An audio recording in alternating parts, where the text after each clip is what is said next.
There was no fast shortcut to get from 0 to 300,000 members. It happens over time, but it's all a testament on the value that you're creating for them and the experience that you're delivering them. Welcome to High-End Client Acquisition Podcast. My name is Marian. I'm your host, and this show is here to teach you how to attract your dream clients on autopilot in 30 days or less. Each week, I bring you a guest or a strategy that can help you take your business to the next level. Don't forget, you can always get the episodes in your inbox or messenger at clientacquisitionpodcast.com. So, Tony, first of all, I want to say thank you so much for coming on the show today. For my audience that may not be familiar with what you do today, right? Like, you're a best-selling author. You've accomplished so much.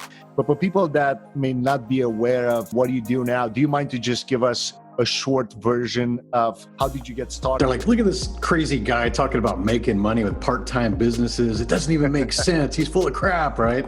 No, but here's the thing is I left the corporate world after 25 years, engineering, oil and gas project manager. I was managing between $200 to $500 million offshore projects, very well paid. But I've also been a car fanatic my entire life. So I always opened businesses around cars and performance cars and car communities because although I was well paid in the engineering field, I just didn't have a lot of passion for it. Being good at something is not being passionate for it. And so I said, okay, I need to have more creative outlets. So I started my first company when I was 28 years old, and that became LS1 Tech, the online community that grew to multiple seven figures. It was just that I wanted an outlet, man. I wasn't a manager yet. I was a very entry-level engineer at the time. And basically I wasn't having a lot of responsibilities, didn't have a lot of key decisions making. I didn't have a lot of financial awareness back then about business. And I craved that. And I knew I wasn't going to get it at the corporate level. So I decided I was going to start a business to learn these kind of things and also have a creative outlet. I'm very artistic and I like to design and draw and build web pages and do all these kind of things. So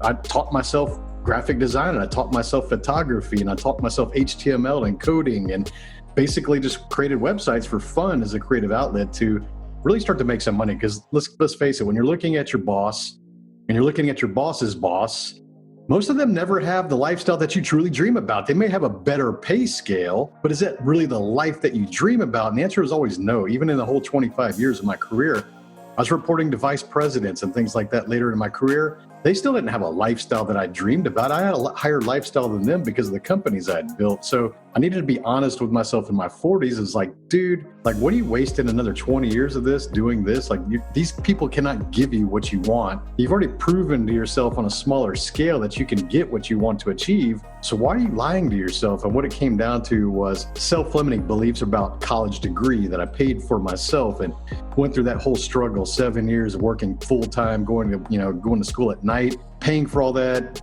the turmoil, 20 years of experience. Who am I to walk away from that, man? Like, who am I to walk? That's 20 years of experience, right?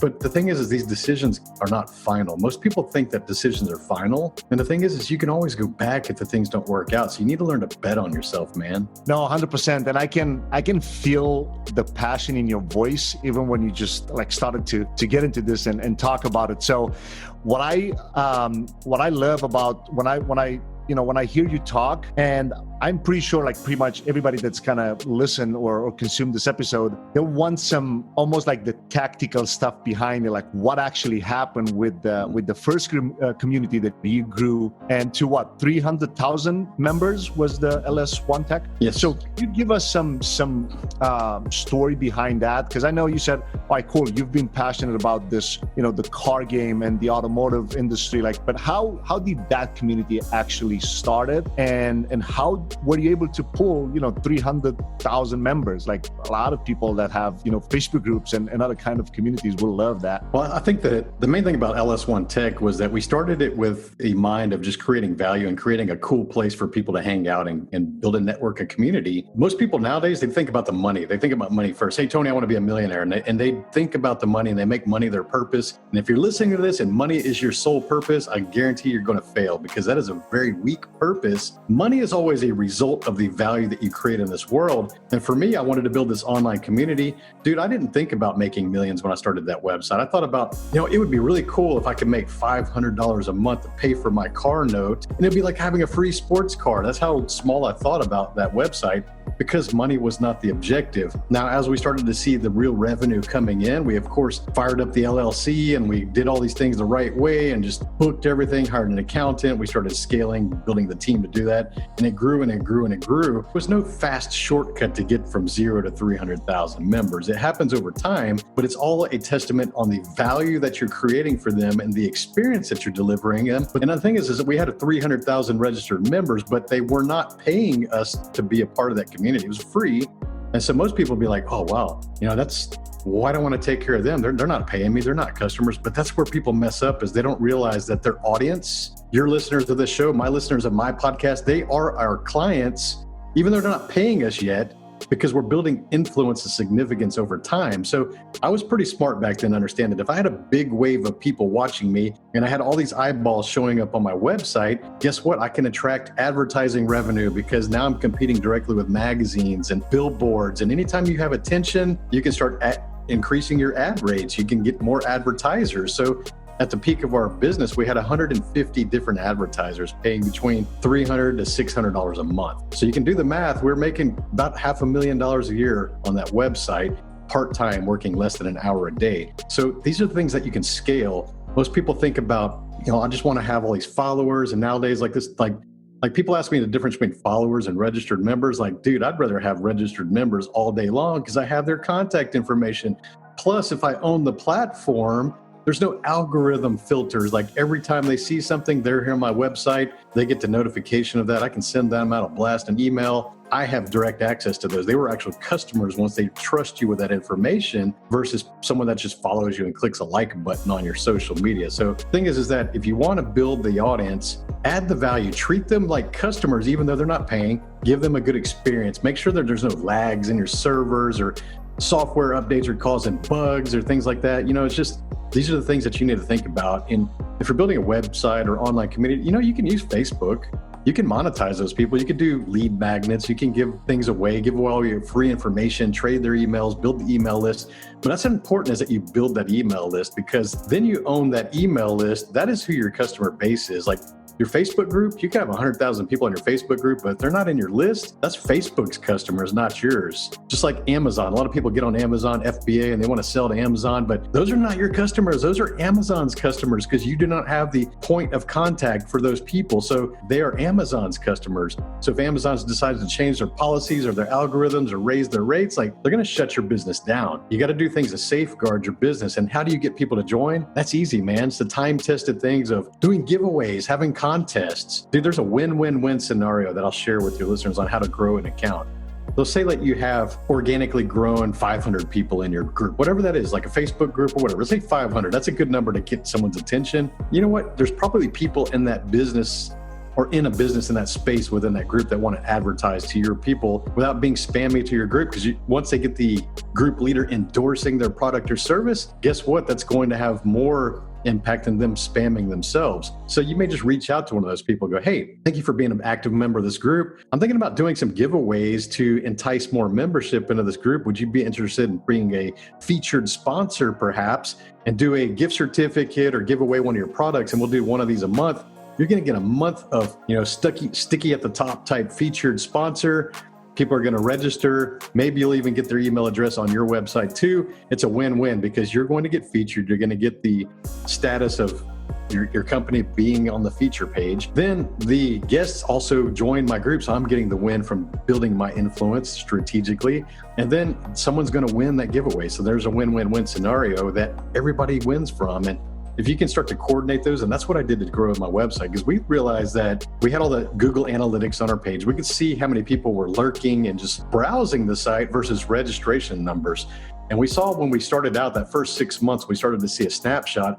About half the people were just visiting the website. They weren't logging in. They weren't registering. We're like, man, we got to get those people to register in order to create leverage to gain more advertising revenue. So that's what we did. We did giveaways. We found sponsors, donate us some car parts, donate us some gift certificates. We'd feature them, do a giveaway, but you had to be a registered member to win, right? So these people would see these giveaways and go, oh, well, crap, all I have to do is register and I have an opportunity to win. Yes. And then sometimes they have discounts. Like if you're a registered member, you get a 5 or 10% discount when you order from us. See what that means? So now they're just oh, all it costs is my email address. Like, hell yeah, I'll give you that for 5 or 10% off on something that costs thousands of dollars, for car parts and stuff. So we just did things to entice them to join, man. No, that's super powerful. And just for people that are listening, when you said 300,000 members, were there members of a membership community? Just for like, they had to give you their name and email, or at least their email address to be part of that community, right? Yes, this was an online forum back in the early, about 10, 15 years ago. They're still out there. The LS1 Tech is still there. The owner bought it, and we exited out multiple 7 figures after owning it for 6 years. It's still around. It's still the biggest, General Motors performance website on the internet today, even. That's crazy, dude. But like one thing that you mentioned in there that I want to point out, you started talking about giveaways, and then you said we started giveaway parts and similar stuff, which I think is so important for people to understand when they do a giveaway. And I think you can jump in and confirm this.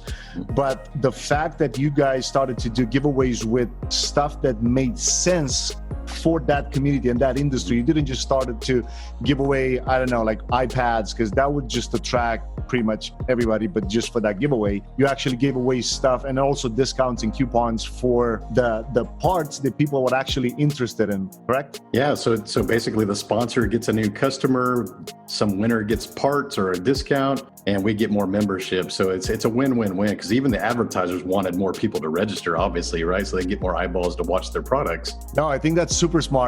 And so let's assume we talk about somebody brand new to this kind of model, right?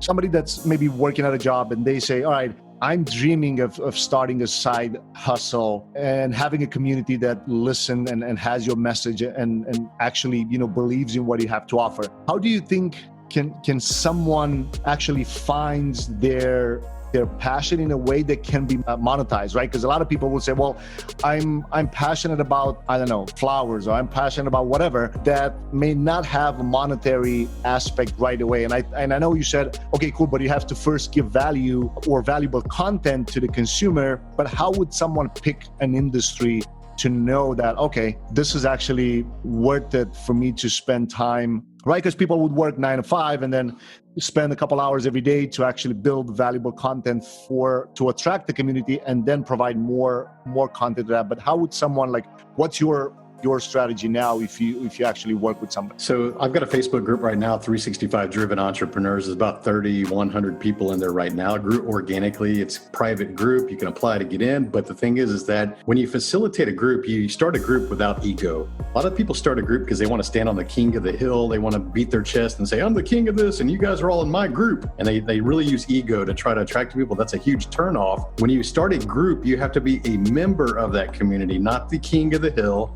So you have to engage people and answer questions and participate just like any other member. So when you start to treat your group like something that you're participating in on their level, not elevating yourself on a different pedestal, not thinking that you're better, not being condescending, you start to get the results, because people start to trust you and they see the bonds and they realize that you're actually giving value. So when you do that, you actually encourage other people to create the content. When you can get the other people to start creating content and sharing links and asking questions and answering responses from other people, that's when you start to build a real community. Because the thing is that the community does not exist for them to receive your message. The community exists for them to collaborate and network and become friends under the brand that you own. So 365 Driven's my brand. I didn't start that community to broadcast my message to them every day and like, this is my message from the top and I'm the king. That's not how it works. Even from LS1 Tech, that was not how I was. I would go racing with the guys. I would talk with them. I would show camaraderie. I'd be involved. I'd answer their tech questions. Answer any questions that you have in your group. That you see somebody scrolling by asking a question and you know the answer or a reference to the answer, answer it, guys. Like, the more you invest into your community, the more you're going to water that plant, the more the return, the more loyal they're going to become to your brand and your product. They're going to invite their friends. I started my group with 40 people on Facebook. And I said, hey, if you like the value and you like this vibe that we got going on here, invite 3 friends. And you be really specific. When I used to just say invite your friends, it was like a ghost town. You get the 0. If I said invite 3 friends, you give somebody specific instructions, that's easy to follow. And they go, oh, cool, I can do that. It's worth 3 friends for me to refer. People just kept adding their friends and it kind of grew organically from there in a little bit, a year and a half. So Ask specifically, grow organically, always contribute value, encourage other people to start their own questions and have the value. Everybody's going to start answering everybody. And what you really want to do is build the strong bonds between the members in your community, because that's a real... Once people start implementing these strategies and then they think, okay, now I'm ready to maybe test an offer, or maybe I'm ready to invite, and this can be different, right? In different scenarios. You mentioned at the beginning of this interview that you can attract sponsorships from advertisers that maybe have something to offer, right? Because at the end of the day, you can decide if it makes sense for you as the group owner to promote an offer of your own services or your own products, or if it's a course or whatever it is, versus when you would invite a sponsor to promote something. When do you think it's a good sign, or where is it like some sort of engagement when people start to ask you a lot of questions about a specific topic that you see on and on and on? People are actually, they realize that they get a lot of valuable content in that group on a specific topic, and then now they're almost like ready, like, okay, I got a lot of it now, I consumed a lot, but I want to learn more? Or is there a way for you to identify, okay, now it's a good time for you to maybe test an offer or test an advertiser or sponsorship in the group? Yeah, you always want to validate everything that you do. So don't just throw offers out there and just ask questions. People give you feedback.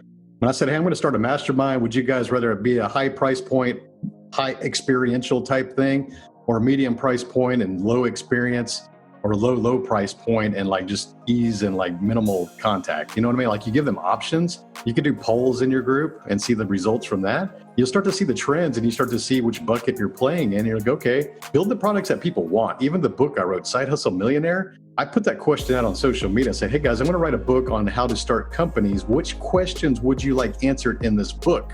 I literally asked my audience, what do they want in my book? And then they started responding. And here's the thing, dude, is I was coming at a strategy of medium to high level strategies for entrepreneurship. And that was what my mind was I was going to write. I put that question out there and it was a bunch of entry level fundamentals. And I was like, wow, they only want to know the basics.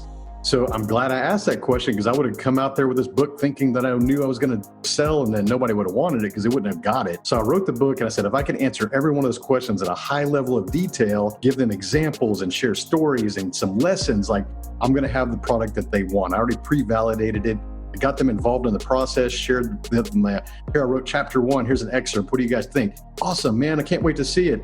Hey, here's 10 cover designs. Which one do you guys like the best? We like these two. Awesome, guys. Thanks for helping out. You get people involved in the project, and then when the book it hit #1 bestseller on Amazon in 9 hours. Oh, wow.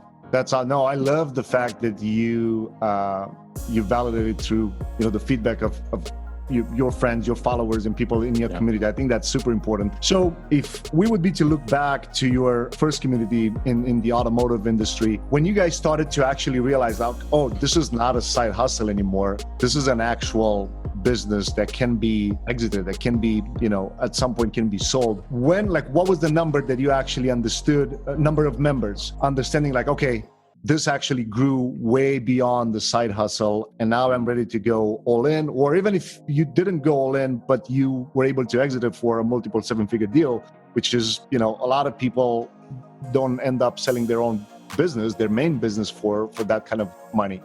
So what do you think, what was the tipping point where you understood okay, now this actually became, a strong asset that we can exit from? I think within the first 3 months, we far exceeded our initial expectations of making $500 a month. We were like, holy crap, we're making about $5,000 a month. And we were like, man, we need to keep this on the books and pay our taxes because we don't want to get in trouble with the law. We both had full-time jobs, my partner and I, and we were like, yeah, let's just get an LLC real quick and we'll just make sure we'll have a different bank account and just keep it all separated. That's the main thing. Most people kind of intermingle or commingle their funds, and that becomes a tax nightmare, and you get audited and own all this money, and it also kills your valuation. But when we started building that, we never thought it was going to grow to something that was sellable. But the thing is that after going through that entire process, because that due diligence phase was about a year going through that, I learned a lot about mergers and acquisitions from the purchased person version, but also I got to learn from the other perspective. And the thing is that we just did everything right, man. We had recurring revenue from advertising. We had a membership base. We had all the analytics. We could show how many people were visiting every day. We knew that The trajectory of the business was still on the climb. We had all the stats. We had records going back for 5 years. They only want to look at the last 3 years. And the thing is, someone that's buying a company is not interested in what you've done. They're interested in what it's going to do. It's an investment to them. So they look at your books in high level of detail. And where most owners screw themselves is they pay themselves too much. When you do that, it shows less on your bottom line. And as you know, your valuation is based on your EBITDA. So it's usually between 3 to 5 times of your yearly annual profit. Your EBITDA is basically their net profit. So if your company's it's reporting it's not making as much profit, then you know what? Your company's not worth as much because you're overpaying yourself for the role that you're in. So don't do that. Roll the money back in the company, keep growing it. There's a lot of different ways to create valuation for the company. I think even when you're starting any business, you need to understand what the exit strategy is, because when you know how to create valuation of a company, that makes it interesting to a buyer, it's going to dictate a lot of the decisions you make on a day-to-day basis, even when you're just getting started with a business, because you don't want to negatively impact the valuation of your future business like 5-10 years down the road. And I'll tell you nowadays, especially with digital, dude, 5 years is a lifetime for a lot of business. There's guys that have started those apps. We've all seen them billions of dollars in like 3 years. So even a brick and mortar, 5 to 10 years is actually a lifetime. And most people are thinking, well, that's a long time. But you know what? The results you can get in 5 to 10 years are incredible. Like, are you going to keep working at your job 5 and 10 years? Probably. So the same amount of time is going to pass regardless. So would you rather be making millions in 5 to 10 years or go, man, that's just really a long time to wait? It's like a mindset thing. No, and you mentioned a couple of things in there that I want to point out and also ask a couple more questions. So when you guys, did you actually start to get it ready to be sold? We were approached. We're always approached. And a lot of times it was just a bunch of BS type offers, and we just kind of laugh about it because they didn't know how much money we were making. They just thought, this is a website, this car website. Hey, Tony, we'll buy your website for $100,000. And we're like, hey, cool, thanks, but not interested. We knew they weren't even in the right ballpark. And so finally the company that ended up buying it contacted us, and we kind of looked around the background and we said, man, they just purchased these other 5 websites in our space that we recognize, like other big sites, so that maybe these guys are actually legit. So we inquired, they said, okay, well, what would you guys take? And we're like, we don't work that way. Make us an offer. We'll show you our stats. They embedded a Google Analytics, tracker in there so they could see the stats themselves. And they go, okay, based on our evaluation and our assessment, we think your site's worth this. And we're like, holy crap, this is real money. So we said, we need to go get a lawyer that knows M&A. Hired a lawyer. He's like, their first offer is always the lowest. Counter. What do you guys want to make? It's like, okay, we want to make this. Countered. They said, okay. So, and then the due diligence phase happens, and that was about a year, like I said. And finally that direct deposit hits, a year later, and just like, oh my God, this is actually happening. This is awesome. But it was never a plan. But the thing is that we just ran things like a business, not a hobby, even though it's part-time. That's the disconnect for a lot of people. They hear side hustle, they hear side business. And what most people do is that they take it as like a side, like side effort. They don't treat it like an actual business, man. They don't respect it that as a business, because it doesn't take 40 hours a week, doesn't make it less respectful. A lot of people focus on their company and their jobs thinking that is a bread and butter. Here I was making way more on a side business that was less than an hour a day.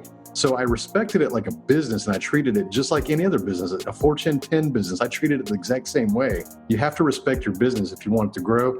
Most people create a little business just to take money out every month and pad their lifestyle and think oh, I got a free pair of shoes, or I got this fancy purse or a fancy wallet. I bought some wheels for my car. And they keep just sucking the lifeblood out of their company just to really pad their lifestyle. That's what they think of a side hustle is. But if you actually grow things with purpose, like it's an actual business, that's how you get to those millions of dollars on an exit. No, I can relate to this so much. Number one, I was involved recently into, I helped my wife's first business. It was a brick and mortar. So it was just a 6-figure deal. It wasn't, multiple 7-figure. But what he just said made so much sense, because I remember back 4 years ago when she first started that, we were talking about the same thing. Hey, what's going to be even though it's just a side thing now, it's just a couple hours a day, this may turn for you into something that's actually building an asset for you and helps you, build your passion over time. So I think it's so important for people to understand, to treat, even though it's a side hustle, side business, as an actual asset that can be monetized at some point. I think it's super valuable for everybody that's listening this, because it's something that I wish I would have known, a couple of years ago when I first got started. But All right, cool. So you said other people approach you. You guys didn't even put it on Biz Buy Sell, or I don't even know if that site was even. It was around. Yeah, we didn't advertise it. We never advertised it for sale. It was making good money. It was almost passive at that point, you know? No, that's powerful. So, all right, cool. When if we take it back now to if you would be to help somebody put together a deal, how far in advance you would tell them? I mean, you just said at least 3 years, because an investor would look at least 3 years before they're making a decision. But what do you think would be some really crucial decisions that somebody would take? Like, all right, put this type of money into the business account and reinvest until at least a certain percentage, or like, what's your thought on that? To go back into the actual business, how much money you should pay yourself if it's let's say a 6-figure type of business per year? So depending on the role that you're in your company, like most people build themselves a job, they don't build themselves a company. And I would say just go read the book E-Myth Revisited by Michael Gerber, understand the difference between self-employed and entrepreneurship. They're two different things. A lot of people combine them. If you're the one that has to show up every day and like put in the hours to run the company, you built yourself a job. You didn't build a business. So understand that the sooner that you can build processes and systems to teach other people to be able to do that and be able to replicate that process, you become a little bit more interested to a buyer because they can take your processes and your systems and replicate that. Maybe they like your business model and they want to go build one in Houston and San Francisco and New York. But if you're the sole reason for the success of that business and it hinges completely on your skills or your own unique abilities, guess what? You're worth zero to a buyer because they can't buy you, obviously. And that's where most people fall into the trap, is they build something around themselves. You can't monetize yourself. You can't exit yourself. You can't sell yourself. You can't replicate yourself. So you just basically built yourself an employment job. So that's the thing is only 1% of companies actually get sold. And that's a stat that most people are like, no way.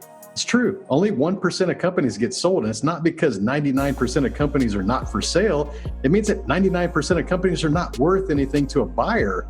So you have to get in the mindset of understanding, what does a buyer want? Well, ask yourself, if you're buying something, what would you want? Would you want recurring revenue? Yeah. Would you want books that were like not cooked and like everything was accurate for the last 3 to 5 years? Yeah.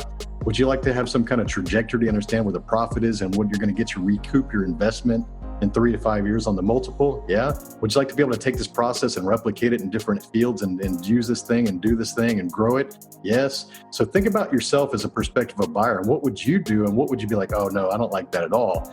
Well, that's the same thing that applies to anything that you're selling or buying or investments, or that's properties or cars, or, they want to know the information. They want to know where it's going, not where it's been. Where it's been and what it's done, it's just historical. It just creates data, but they want to know where it's going. Like when you buy stock, you see the history of it and it takes a dip, you go buy it and you're like, because I already seen the history of where this goes, right?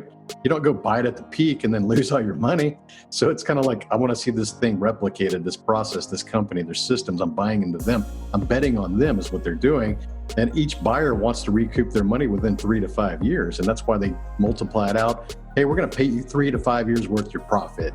That's kind of where the general valuations kind of come from. That's the starting point. But guys, if you're just building a service company, and somebody can literally buy the property next door to you and hire your people and buy the exact same equipment, you got a low barrier to entry, you got no unique branding, you got no unique products to sell. If you're just reselling products from other people, you're not as valuable to a buyer because they can go start another business, another LLC, and sell the exact same products to other people. So if you want to increase valuation, you have a strong brand, you need to build and sell or manufacture or do something with your own brand and have your own distribution network if you're going to get into that. If you have 100 other shops or other businesses out there selling your product, you don't think that's not going to be interesting to a buyer? See what I mean? Like, you need to do things to create a huge impact with your unique brand, recurring revenue. All these things factor into the valuation of the company.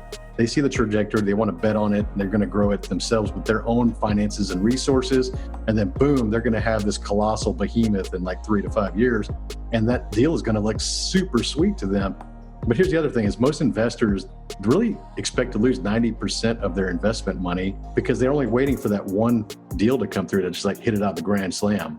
No, that's powerful. For people that may not be aware of how the 3 to 5 times profit for the past 3 years, is it the average profit, right? Like not the profit combined for the past 3 years, is the final year. So like if you're showing, because they definitely want to buy you whenever you're in growth mode. So if you're starting to decline in revenue, you may want to start like thinking about exiting or doing something to increase your revenue. So they look at your last year. Let's say if you profited $100,000 in your business and it's got a unique brand and you've got products that nobody else can sell, you're probably going to be selling for between $300,000 to $500,000, 3 to 5 times a multiple of your profit, plus your assets at a market price. If you've got any equipment, things like that, what is the market value of that on the used market? They'll pay you for your assets minus your liabilities, but you got to think about all this kind of stuff. Like, how can I pad the value of my company? One of the biggest ones to do is not overpay yourself. Because think about this, is there's people out there, they like calling themselves founder. I call myself founder, but I don't pay myself like $1.5 million in a $2 million business. You know what I mean? Because now your business isn't worth the crap. And then there's other people that report less money by buying things at the end of the year to show they don't have to report tax because they want to show that they didn't make as much profit.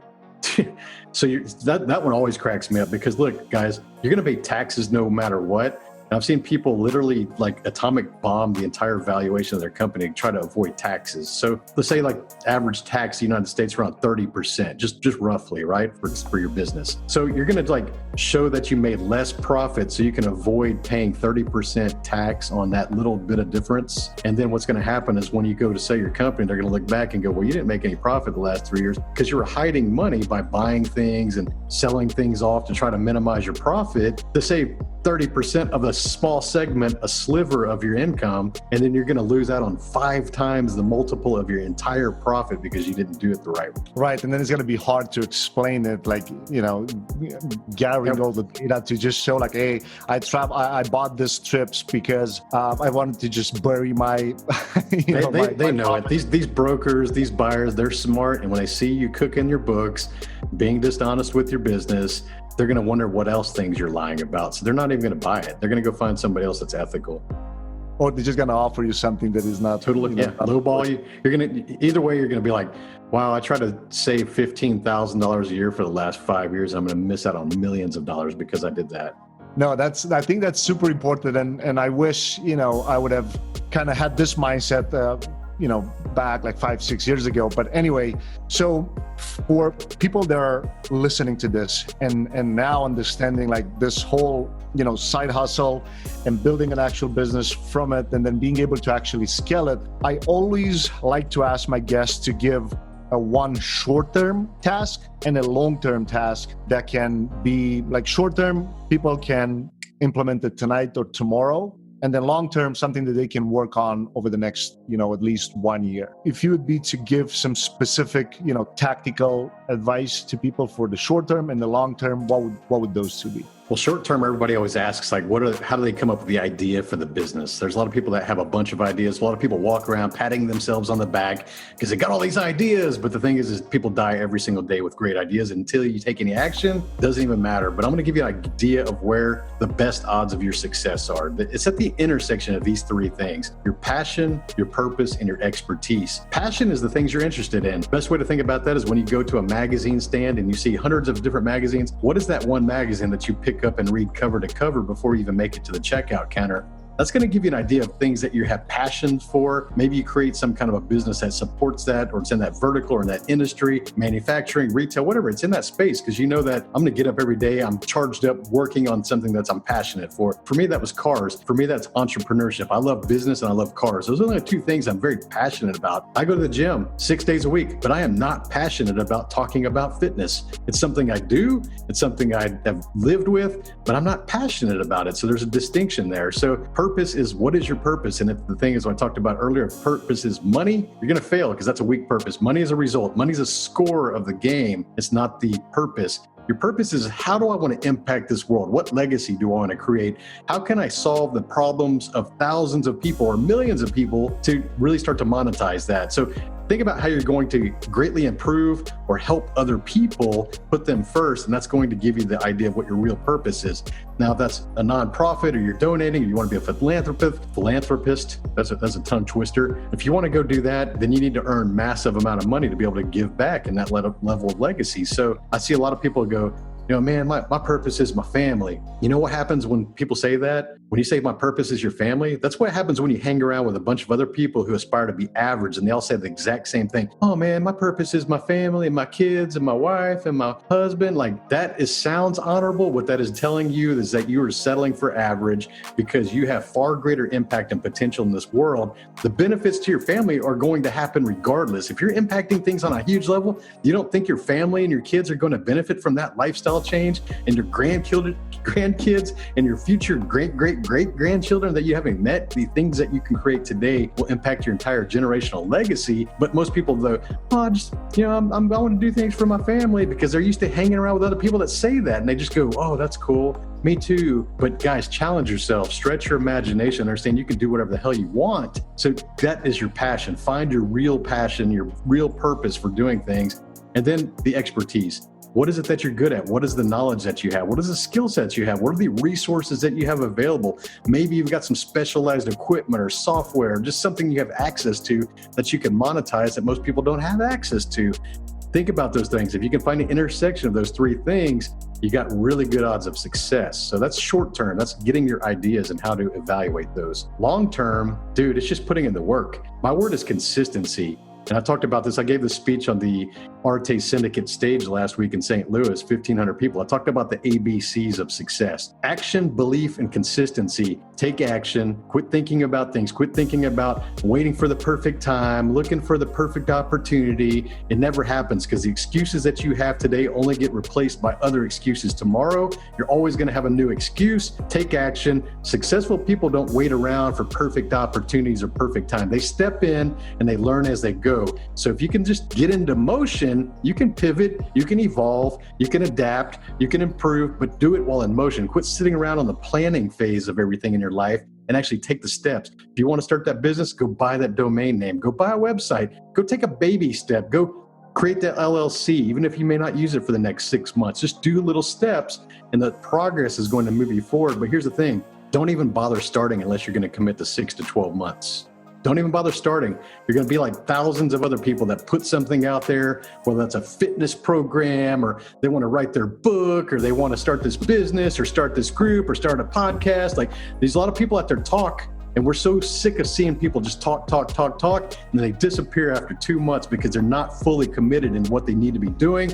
If you're not willing to commit in this moment, 6 to 12 months, even when you feel like there's no audience, nobody's watching, nobody's listening, your friends aren't liking your posts, this is going to happen. I'm warning you, it's going to happen. But if you don't get through that 6-month initial phase of no man's land, you don't deserve the results. You don't deserve the audience. And I feel like I'm telling you it's tough love, but hear my voice is conviction in this, because that is the test. If you can make it 6 to 12 months, doing it every single day, there's the consistency factor, putting in the work, hustling, not worrying about what other people saying and thinking, then you can start to see those people come back again. They go, hey man, I see you hustling, dude. You got my love. I trust you, man. You're putting in the work, man. They're starting to tell their friends about you. They're starting to like your posts. They're starting to buy your products. But until you go through that no man's land, 6 to 12 months. I'm telling you guys, I've helped so many clients do this, and most people want to quit within the first 2 months because they aren't getting the results they think they're entitled to, but you got to see it through. That is the golden ticket you have to see through. Love it, man, and love the passion that you talk about this. I mean, I can feel it, and I can definitely say that, everybody that's listening, at least to understand, how important it is, especially, like you said, the ABC kind of pillars of getting these things done. Awesome, dude, love it. So for people that listen to this and they want to go and maybe learn more about your book, learn more about you, where do you like people to go to? My website is 365driven.com. So 365driven.com. And you'll find links to my book, my podcast, very active on Instagram and social media and LinkedIn and Facebook. Everything's 365 driven, so really easy to find. Awesome. And you also have a podcast too, which is also listed on the website, but I'll make sure to put all the links in the show notes of this episode. Tony, my man, again, really appreciate you. Appreciate the fact that you shared all the golden nuggets with us and all your experience. If it's one thing that you want to leave, like the last thing that you want to leave the audience with, what would that be? Believe in yourself. Quit asking for external validation for other people to believe in you. Quit taking criticism from people you wouldn't take advice from. Believe in yourself and everything's going to happen. That's the ABC of success. That belief is believing in what's possible, believing that there is no limit to your potential. There really is no limit to your potential. It's all based on what you put into it. The value that you create in this world is going to deliver the results, but you got to believe in yourself and quit worrying about other people believing you, because it is a lonely road. That's 6 to 12 months. I'm telling you guys, expect your best friends to walk away, not support you, or not understand you. Expect your family to do the same. And just understand that that is part of the process. And until you make it through that, you don't deserve the results. Mic drop. Thanks a lot, man. Appreciate it again. Thanks, man.